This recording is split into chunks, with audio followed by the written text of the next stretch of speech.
ఓం శ్రీ గురుభ్యో నమః. ఓం శ్రీ మహాగణాధిపతియే నమః. గురుగ్రహము, గురు ధనకారకుడు, సంతానకారకుడు, లాభకారకుడు, భాగ్యకారకుడు, ధనాన్నిచ్చేవాడు. గురువు యొక్క అనుకూలత ఉండాలి, గురుబలం అనేది ఉండాలని శాస్త్రంలో చెప్పారు. గురుబలం వల్ల లైఫ్లో జీవితంలో అన్నీ కూడా మనం సాధించవచ్చనే మనకి జ్యోతిష్ శాస్త్రం చెప్తుంది. ముఖ్యంగా గురువు అతిచారంలోకి వెళ్ళటం. అతిచారం అంటే ఏమిటంటే ఉన్న రోజుల్లో ఒక రాశిలో ఎన్ని రోజులు ఉండాలో అన్ని రోజులు ఉండకుండా ముందు రాశిలోకి ప్రవేశం చేయటమనే దాన్ని అతిచారము అంటాం. అతిచారం ఎప్పుడవుతుంది? అక్టోబర్ 18వ తారీఖున పునరస్సు నక్షత్రము 4వ పాదంలో రాత్రి 7:47 గురువు కర్కాటక రాశిలోకి ప్రవేశిస్తాడు. ప్రవేశించి 45 రోజుల పాటు కర్కాటక రాశిలో సంచారం చేసి డిసెంబర్ 5వ తారీఖు పునరస్సు నక్షత్రం 3వ పాదంలోకి సాయంత్రం పూట 5:25 మిథున రాశిలోకి తిరిగి మిథున రాశిలోకి వెళ్ళిపోతాడు. దీన్ని అతిచారము అంటారు.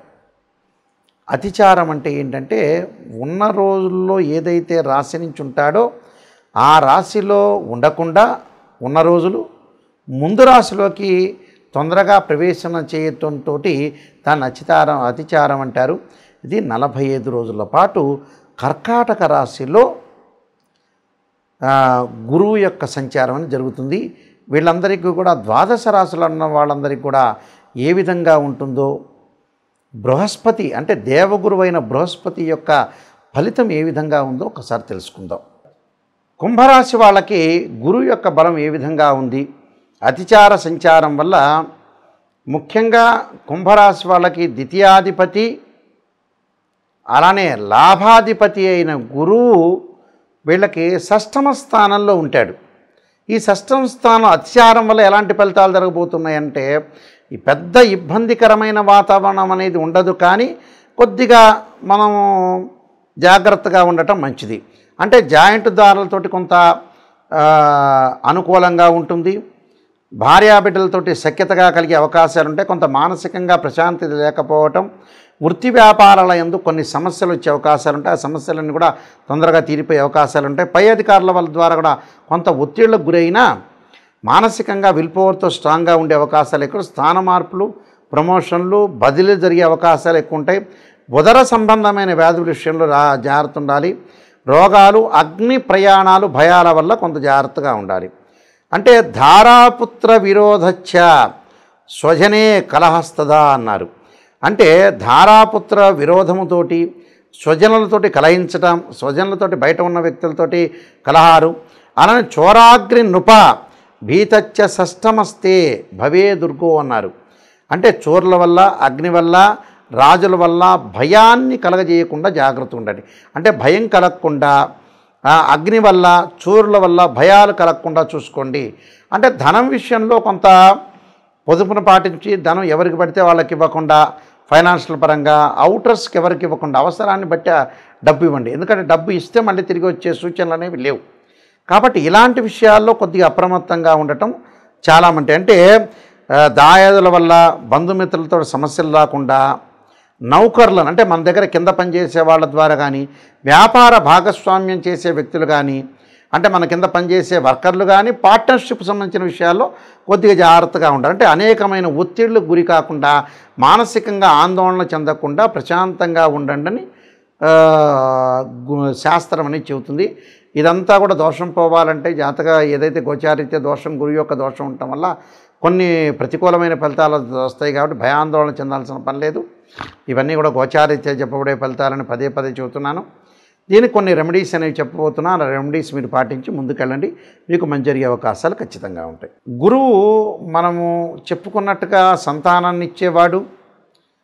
ఆ గురువు యొక్క అనుకూలత అంటే ఉద్యోగం కానీ, విద్య యందు కానీ, సంపదన కానీ, సంపద సృష్టించటం కానీ, సంపద ఏర్పరచటం కానీ, ఆర్థిక పరంగా తనతో పాటు మనతో పాటు నలుగురు జీవించటం, నలుగురికి భోజనం పెట్టడము, ఇలాంటివన్నీ కూడా గురుగ్రహం యొక్క అనుకూలత ఉంటేనే మనం ముందుకు వెళ్ళగలుగుతాం. గురువు అనుకూలంగా లేదనుకోండి, మనం బాగుపడలేము, మన ద్వారా ఎదుటి వాళ్ళు కూడా పెద్దగా బాగుపడే అవకాశం అనేది లేదు. కాబట్టి గురువు మనకి ఏదైతే ఇవన్నీ కూడా మనం చెప్పే గోచారీత్యే కాకుండా జన్మజాతకంలో కూడా నిజంగా గురువు ఎక్కడున్నాడని చూసుకోవాలి. ఎలా తెలుస్తుంది మనకి? చాలామంది కూడా తెలియదు. ఓన్లీ గోచారం అనేది 20% మాత్రమే రిజల్ట్స్ ఇస్తుంది. 20% సపోర్ట్. ఎంతవరకు సపోర్టు? మనం ఎంత కృషి చేసినా ఆవగిందంత అదృష్టం ఉండాలంటాం మనం. అంటే ఆ అదృష్టమే గోచారం అని అర్థం. గోచారం ఎప్పుడు కూడా 20% మాత్రమే రిజల్ట్స్ ఇస్తుంది. ఇదే కేవలం జరుగుతుందనే పాయింట్ మీద అనుకోవద్దండి. ఎందుకంటే ప్రేక్షకులందరికీ కూడా, వీక్షకులందరికీ కూడా క్లియర్గా గోచారం this is the transitive system అంటారు. ఈ ట్రాన్సిటివ్ సిస్టమ్ అనేది 20% మాత్రం రిజల్ట్స్ ఇచ్చే అవకాశం అనేది ఒకటి ఉంటుంది. వ్యక్తిగత జాతకమే చాలా ఇంపార్టెంట్.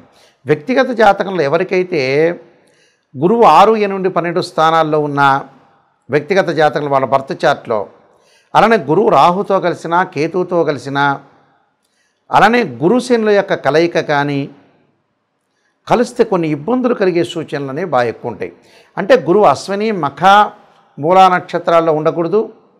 గురువు ఆరుద్ర, స్వాతి, శతభిష నక్షత్రంలో ఉండకూడదు.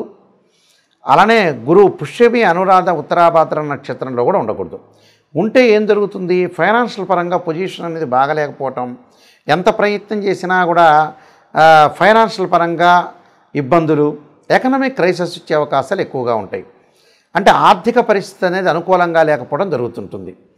కాబట్టి ఈ 6, 8, 12 స్థానాలు ఏమిటంటే బర్త్ చార్ట్, అంటే జన్మ లగ్నం నుంచి అనుసరించేవి. జన్మ లగ్నం నుంచి కూడా గురువు అనుకూలంగా ఉండాలి. ఉంటేనే గురుచండాలయోగ దోషాలు, గురుకేతువులు కలిసిన, గురు రాహువులు కలిసిన గురుచండాలయోగ దోషాలనే ఉండకూడదు. గురువు మంచి స్థానంలో ఉండాలి. అలానే గురువు మకర రాశిలో వాళ్ళ జన్మజాతకంలో 5 డిగ్రీలు ఉంటేనేమో నీచ అంటారు, 5 డిగ్రీల తర్వాత పరమ నీచ అంటారు. గురువు కూడా నీచ స్థానంలో ఉండకూడదు. గురువు కూడా పాపగ్రహ నక్షత్రాల్లో ఉండకూడదు. పాపగ్రహ నక్షత్రాలు అంటే పాపగ్రహ నక్షత్రాలు కాదు. గురువు రాహు నక్షత్రంలో కానీ, కేతు నక్షత్రంలో, శని నక్షత్రంలో కానీ ఉండకూడదు. ఉంటే ఏంటంటే ఫైనాన్షియల్ పరంగా డెవలప్మెంట్ అనేది అయ్యే అవకాశం అనేది ఉండదు. కాబట్టి ఇక్కడ ఉండదు. కాబట్టి మనం గురువు ఎలా ఉన్నాడు బర్త్ చార్ట్లో చూడాలి. అది ఫస్ట్ పాయింట్. సెకండ్ పాయింట్ వచ్చేటప్పుడు నేను చెప్పేది అంటే గోచారీత్యా గురువు. గోచారీత్యా గురువు చాలామంది కూడా చెబుతుంటారు, ఎక్కడ పడితే అక్కడ ఉంటే గురువు బాగుంటున్నాడు అని చెబుతారు. నెగిటివ్లో ఎప్పుడూ కూడా నిజాన్ని తెలుసుకోవడం చాలా ఇంపార్టెంట్. అబద్ధపు ముసుగులో ఎప్పుడూ కూడా జీవించకూడదు. నెగిటివ్ చెప్పినా, ఒక ఆస్ట్రాలజర్ నెగిటివ్ చెప్పినా దాన్ని తీసుకోవాలి. దానికి ఒక పరిష్కార మార్గాలు ఉంటాయి. ఆందోళన చెందాల్సిన పని లేదు. ప్రతిదానికి కూడా ఒక సొల్యూషన్ అనేది ఉంటుంది. గోచారీత్యా మూల సూత్రం ఏం చెప్పారు? ఏదైతే రాశి నుంచి, ఏదైతే రాశి వాళ్ళు ఉంటారో ఆ రాశి నుంచి 2, 5, 7, 9, 11 స్థానాల్లో ఉంటే గోచారీత్యా గురువు మంచి చేస్తాడు, 20% సపోర్ట్ ఉంటాడు అని శాస్త్రం చెప్పబడింది. మిగతా స్థానాల్లో ఉంటే చెడ్డ చేస్తాడు. అలానే గోచారమే కాకుండా బర్త్ చార్ట్ని కూడా మనం పరిశీలన చేయాలి. గురుమార దశ ఆ లగ్నానికి మంచిదా కాదా? కొన్ని లగ్నాలకు గురుమార దశ అనేది అనుకూలంగా ఉండదు. కొన్ని లగ్నాలకు గురుమార దశ అనుకూలంగా ఉంటుంది. అలానే అంతర్దశలో ఎలా ఉంటుంది, సూక్ష్మదశలో ఎలా ఉంటుంది, ప్రాణదశలో ఎలా ఉంటుంది? బర్త్ చార్ట్లో జన్మలగ్నాన్ని చూస్తే, అంటే జన్మలగ్నాన్ని బట్టి బర్త్ చార్ట్ నుంచి పరిశీలన చేయడానికి కొన్ని ప్రిన్సిపల్స్ ఉంటాయి. గోచారీత్యా ట్రాన్సిటివ్ సిస్టమ్ ప్రకారంగా గురువుని పరిశీలన చేయడానికి కూడా కొన్ని ప్రిన్సిపల్స్ ఉంటాయి. ఆ రెండింటినీ కూడా మనం క్లబ్ చేసుకుని చూసుకోవాలి. అలాగే అందువల్లే పురాతన రోజుల్లో గురుబలం ఉందా అంటారు వివాహానికి వెళ్ళినప్పుడు. గురుబలం లేకపోతే మనం ఏది సాధించలేము.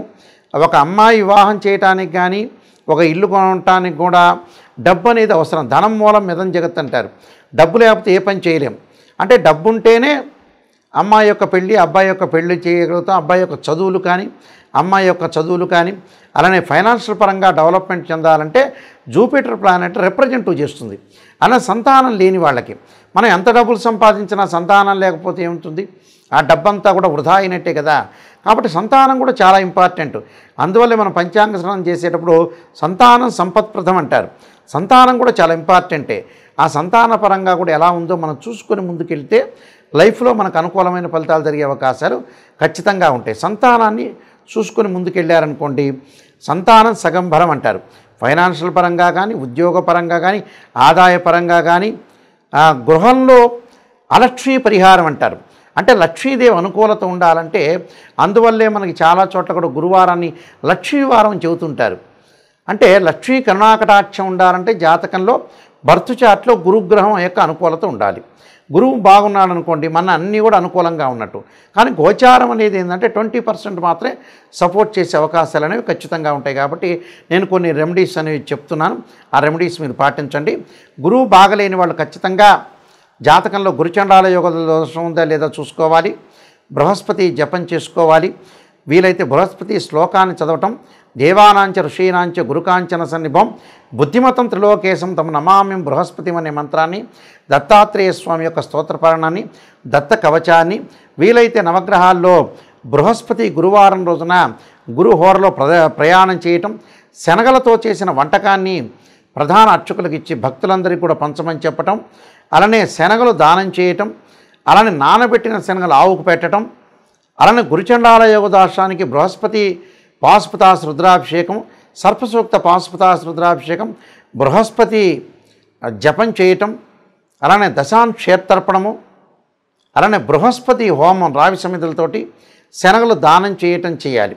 ఇవన్నీ కూడా దత్తాత్రేయ స్వామితో పాటు దత్తాత్రేయ స్వామి యొక్క స్తోత్ర పాలనం చేసుకోవటం వల్ల గురువుకి అధిష్టాన దేవతలు, అంతరిక్ష దేవతలు కూడా ఉంటారు. అంటే అధిదేవత, ప్రత్యదేవత, అధిష్టాన దేవత, అంతరిక్ష దేవతలు ఉంటారు. వాళ్ళందరూ కూడా భక్తితో కొలవటం. ఒకటి గురువుకు అంతరిక్ష దేవత తారాదేవిని కూడా భక్తి శ్రద్ధలతోటి అమ్మవారి యొక్క ఆరాధన కూడా చేయటం అనేది చాలా ఇంపార్టెంట్. అంటే ఇంద్రుణ్ణి ఆరాధన చేయాలి, బృహస్పతిని ఆరాధన చేయాలి. ఇలాగా ప్రతిదీ కూడా ఆరాధన చేయటం అనేది చాలా ఇంపార్టెంట్. కాబట్టి పరమేశ్వరుని కూడా ఆరాధన చేయటం వల్ల చాలా మంచి జరిగే అవకాశాలు ఎక్కువ ఉంటాయి. గురువుల్ని పూజించడం వల్ల కూడా మనకు మంచి సుఫలితాలు జరిగే అవకాశం ఖచ్చితంగా ఉంటుంది. మీ అందరికీ కూడా గురువు యొక్క అనుకూలత ఉండాలి, అనుగ్రహం అనేది కలగాలని ఆశిస్తూ, మీ అందరికీ కూడా మంచి జరగాలని ఆశిస్తూ సర్వే జనా సుఖినో భవంతు.